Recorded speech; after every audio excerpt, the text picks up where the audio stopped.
Well, it started good and it ended good with an intense pulse-pounding three-way between three thick, meaty men that were trying to fist each other, slam each other, and repeatedly insert their dominance. I usually have to go to a different kind of website to see this kind of thick, meaty, juicy action. Always delete your search history. I'm John Renton with my review of WWE Raw from North Carolina State.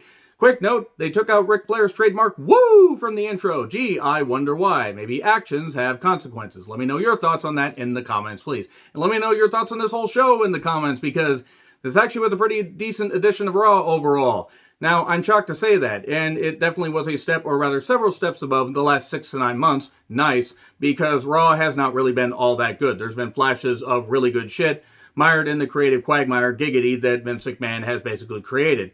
And don't get me wrong, a lot of his bullshit comedy was sprinkled throughout some segments on this show, but the pace of it, for the most part, was not that bad. Also, we're steamrollering towards Extreme Rules. There's going to be the least extreme of Extreme Rules pay-per-views ever. I mean, at least we're not getting an eye for an eye match, thank fuck.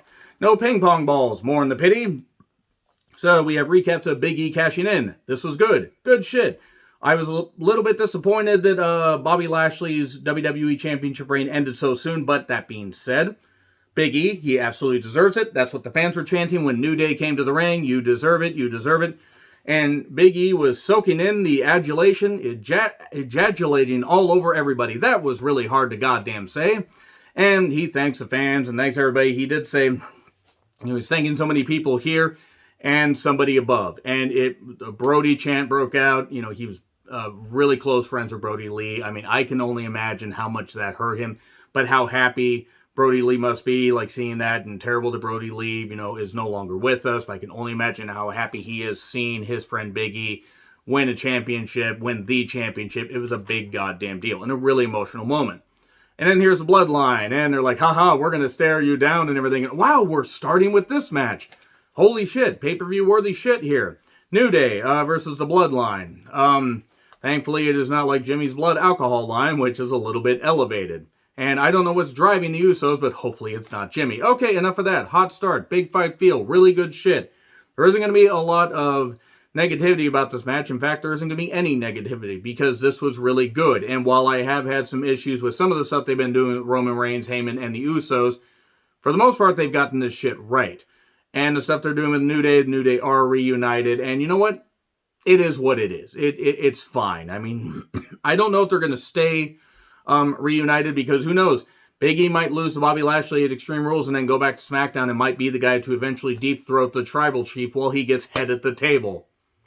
I always hear deep throat as dethrone, or dethrone as deep throat. Whatever, strike that, reverse it, as Gene Wilder said. And you know, crowd pops huge for when Big E and Roman face off. This was really good stuff, well paced, big intense action. This actually almost felt like the Shield and the Wyatt family facing off for the first time. It just had that kind of clash to it, even though, you know, even though I would argue that match was a little bit better. That was also on pay-per-view. It was also the last pay-per-view before WWE went strictly to the network, and now they've gone to the cock. Everything is on the cock. It's going to be extreme cock rules. Whoever gets off first wins. And man, I know something about getting off first. Whatever. So, Lashley eventually shows up and attacks all of them, and we get no DQ. No DQ. He's attacking everybody. I think he was attacking fans at ringside, just tossing them around everything, because Lashley is unleashing his Almight-E all over North Carolina State. And then Xavier had been tagged in, and he got hit with the spear, 1, 2, 3. And then Lashley unleashes his Almight-E all over Roman and Big E with a spear through the barricade. He's all upset, he's fired up, and he's yelling at Adam Pearce, and he is yelling at Sonya Deville. He wants both of them. He's the champion. This show revolves around him. Well, he's the real champion, he says. And they say they'll consider it. And then Riddle is talking to Orton. Orton has new headphones that he got from Riddle. And Riddle's talking about safaris. Surfing safari, bro. And, you know, Riddle's doing his typical bullshit. Not taking no for an answer when Orton doesn't want to listen to him. But he says, hey, by the way, why don't you distract Almost tonight and tell him about your safaris? Tell the guy from Nigeria about safaris. Subtle, Vince. Subtle, Vince, N-word around Booker T. McMahon. Anyway, actually, I'm going to blame Bruce Pritchard for that. Whatever. It was what it was. I mean, I don't think Orton meant anything by it. Whatever. So, I got a question. Why did Eva Marie get a mic? Why is Eva Marie here? Why is Eva Marie allowed in the public eye? Oh, right. Because people think she's beautiful. You can think that all you want. I would personally rather concuss myself to the point of being a vegetable rather than ever do that. She took on Piper Niven. Piper's her name. As long as they keep this stupid name and this other stupid name, it's not going to work. Oh, people are like, well, she's winning matches, so what's it matter? It's a stupid name. It's Red Roostering her. And I thought Braun Breaker was Red Roostering somebody. I mean, that's on the flip side.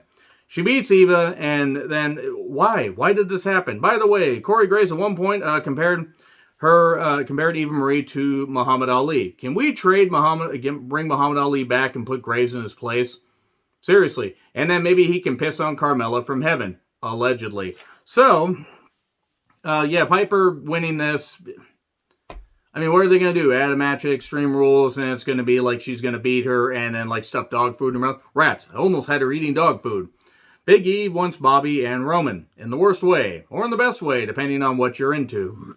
So, Randy comes out, and his Venomous Viper is spraying golden showers right near the entranceway, and man, everybody in North Carolina is getting showered, and they don't even have to get showered by their family members. Their family trees are all straight lines. Did you see some of that crowd? Holy fucking shit. I've seen less inbreeding at family reunions in Utah. Moving on from that, since I've offended a bunch of cultures right there, not that I give a shit, Heyman is trying to get the three-way canceled because he doesn't want his tribal chief, not his client, but he's the counsel for the tribal chief. Is like, what? Oh, fine, then he'll just have to win.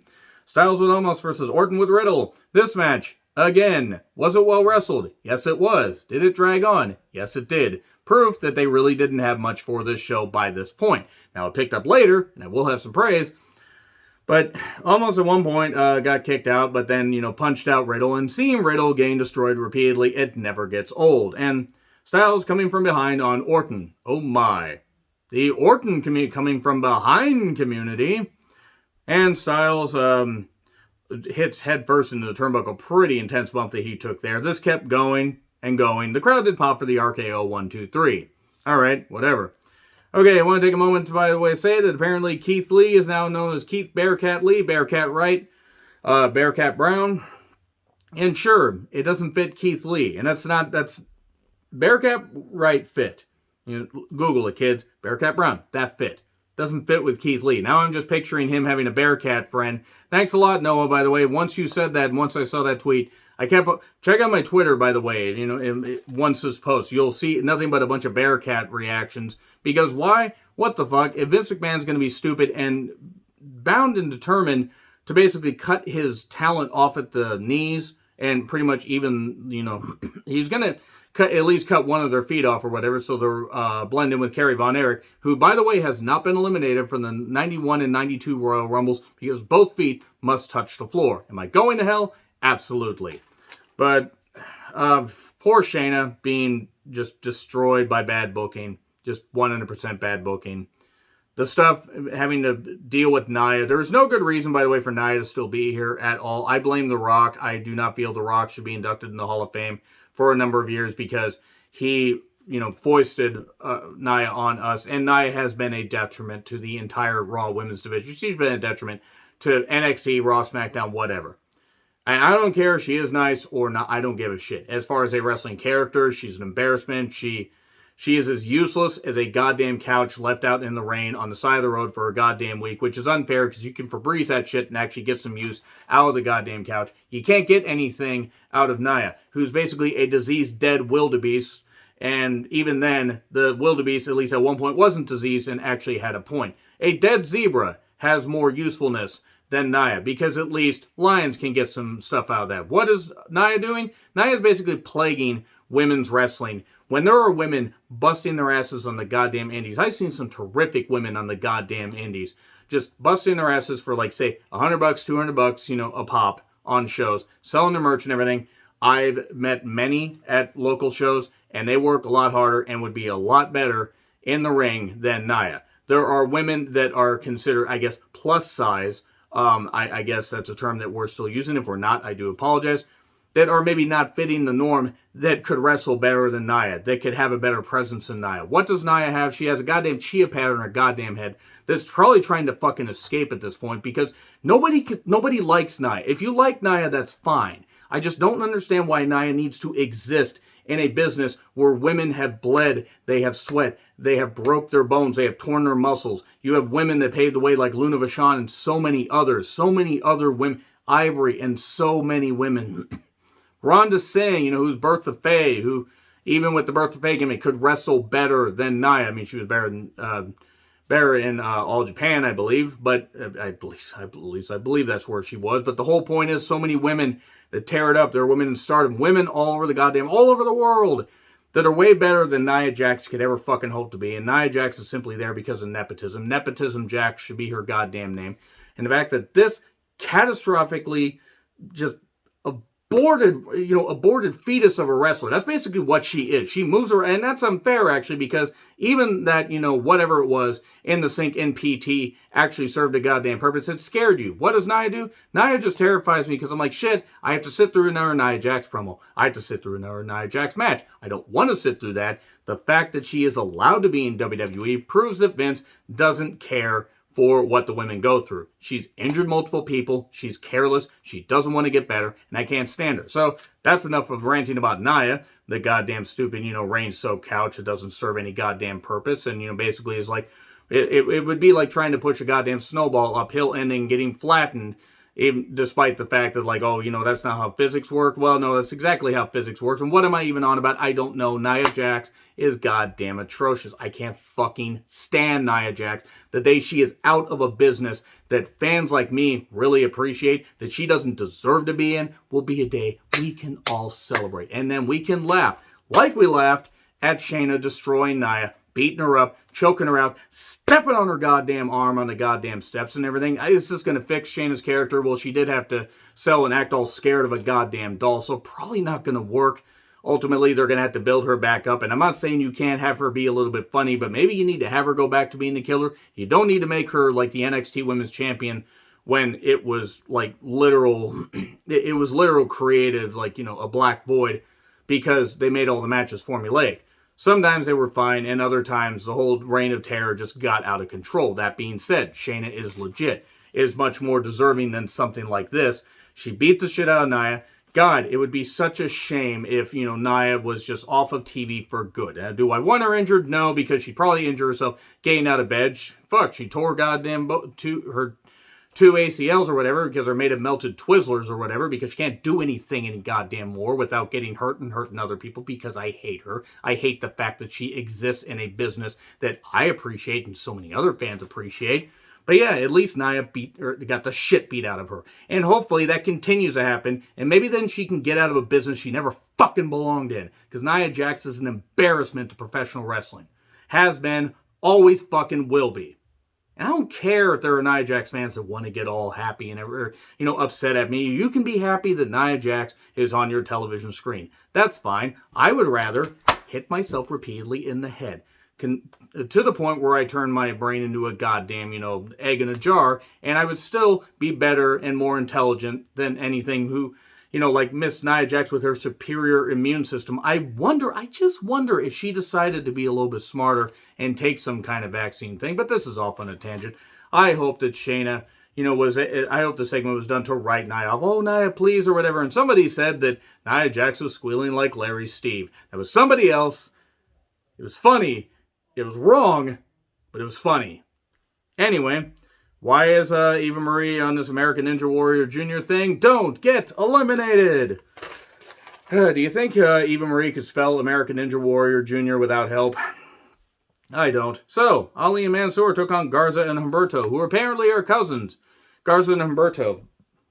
That's fine, but wasn't Humberto like a face and feuding with Sheamus like as recently as like a month ago? And now I guess they've been teaming up on Main Event, which probably explains why I haven't fucking seen it. Yeah, Humberto pins Ali. I give it 4 weeks before Vince and Co. stop caring about Garza and Humberto.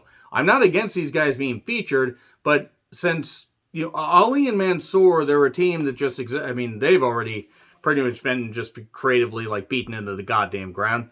Garza and Humberto, they're a fine team. It's like they're fine athletes. Are they going to mean anything? No. All these guys are, unfortunately, pretty much in the mid-card, which is a shame for Ali because they could have had him win Money in the Bank 2 years ago, but they didn't want to. They wanted to give it to Brock. All right, how many gimmick changes are they going to give to Cross? First, he was, losing to Jeff Hardy in 90 seconds, and then he was beating Keith Lee, and then he was Knockoff Demolition, and then he was Lord Humongous, and then he was Sean O'Hare's Devil's Advocate gimmick, and now all of a sudden he's back to being Lord Humongous. What is going on? Genuine question. What is going on? Not that I necessarily care because Cross has been kind of boring for a while, but if you have somebody that looks like that and you can't figure out what to do with them, seriously, there's something wrong with you. But then again, he is friends with Drake Wuertz, so maybe he kind of fucking deserves it. Because if anybody believes the same shit that Drake Wuertz does, they deserve every bit of miserable stuff. They deserve to have their families leave them, and they deserve to end up alone, afraid, knowing nobody with a brainstem ever loved them. That goes for anybody. I don't fucking care who you are. And considering that Drake is probably, falling in line with a lot of people that were maybe, protesting the whole January 6th, charges thing. By the way, if you were part of that, I just want to say that I hate you. You're un-American pieces of shit, and you deserve to be endlessly mocked, and you deserve, once again, to end up alone and afraid, knowing nobody ever loved you because you're a piece of shit, and you're not a human. You're goddamn scum. Anyway, Nikki and Rhea talk about Connor's cure. Okay. I'm not going to do the Nikki thing like I usually... Rhea seemed very upset about this, seemed very emotional, talking about Connor the Crusher, Connor's cure. Very good stuff. She almost seemed lost at some point, like, just go out there and say your feelings. And I don't know if she has something in her life where, like, she had a family member or somebody that passed away or is dealing with that. I don't know about Nikki. I'm not at liberty to say that, but you could tell this meant a lot to them.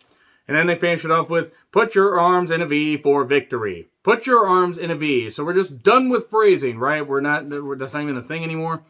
So now, let's get back to the program. Rhea and Nikki Ash versus Natty and Tamina. Women's tag title match.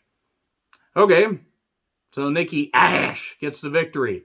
So, Shotzi and Tegan win like 5,000 contenders matches. Rhea and Nikki Ash are the new tag team champions.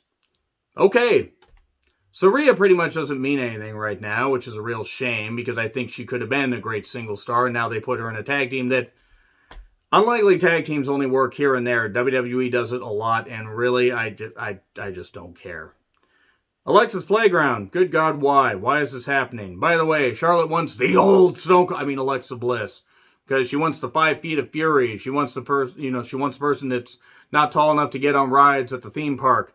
I kid. She wants the old Alexa Bliss, the old champion, all that and everything. And then, why were the fans cheering for this? Why were they cheering for Oh, right, North Carolina State. What else do they have to cheer for? They have the Gamecocks. The Gamecocks are their mascot. That explains a lot.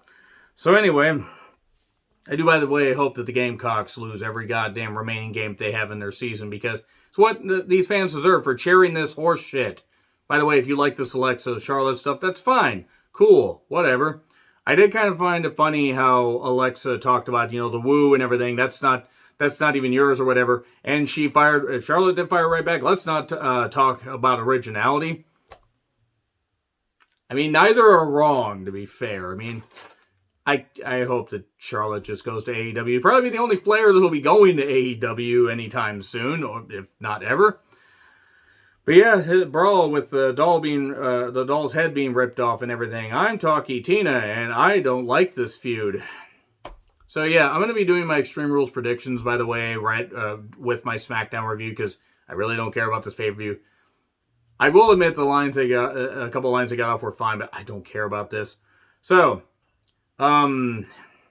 Drake Maverick is this evil mastermind now that has this idea to trap Reggie in a net. He has Truth Tozawa and Drew Gulak with him and says, hey, when I give the signal, drop the net. So what happens? They drop the net and Gulak can't get out of it. And this is where wrestling started to die more. Look, it is nothing against these guys involved. Reggie got away and everything. Reggie may actually be one of the standouts on Raw. And that's shocking for me to say. But this 24/7 stuff is shit. People are like, well, it makes kids laugh. That's fine. Eating lead paint chips used to make kids laugh, so kids aren't exactly a great barometer for that. By the way, and don't worry, I don't mind aiming jokes at children, but seriously, I don't think you understand how much I loathe children. I don't want to be anywhere near them or whatever. I don't like the idea of having children. But you know what? If people are happy having children and your kids laughed at this, great. Good. Good. It was shit. I hated it. Maybe it's just because I'm a cynical old guy. In fact, that's actually how I feel sometimes when people watch my shows. Hey, look, everybody, an old man's talking. So anyway, so why is Dancing with the Stars still a thing? I don't know. Damian Priest joins commentary for this Jeff Hardy versus Sheamus match. If Jeff wins, then he's added to the U.S. title match. Why? I guess because Damian Priest feels he deserves it. Hey, most devastating maneuver in all professional wrestling. Surprise roll-up, 1, 2, 3. A Priest and an Irishman brawl around an arena. And then Jeff Hardy's like, huh? So, we get a Reigns entrance, a Lashley entrance, Big E entrance, and it's a three-way, big, meaty man three-way with all the trimmings and everything and all the slapping and everything. And man, these guys are just struggling and fisting and trying to just get it right up in there and lost my train of thought. But the whole point is these guys were doing a lot of great shit. This is the second most intense, meaty three-way that I've seen on the internet. You don't want to know about the first. I mean, maybe you do. You Google it. Just don't share the images. Trust me, the images might scar you for life or might inspire you. I don't know. Power moves are playing really good stuff. I encourage you guys to go check this out. I'm not really going to get into too many details about this, but we get a Tower Doom variation, superplex, power bomb. We get a good back and forth. Big ending. Lashley pulls Big E out and then throws him through the announcer's table. Superman punch for 2. Spear and then broken up, and then we get a spear through the ropes. Why does Big E do that? Big E, seriously, we want you to have a long career. He can do it safely, but sometimes he's almost brained himself. I mean, whatever. Big ending. Chair got used. Lashley just beat the shit out of him with a chair. This doesn't look like a chair usage. And spear, 1, 2, 3. And Reigns stands tall. And now we go to Big E versus Lashley at Extreme Rules. So anyway, yeah, it was what it was. Despite that Nia rant, actually didn't mind Raw all that much, despite some bullshit, and despite the fact that Vince McMahon needs to retire because his comedy isn't funny. Anyway, agree, disagree with what I said, like, share, subscribe, Twitter handle in the description. I'm John Retlin. I'll see you soon.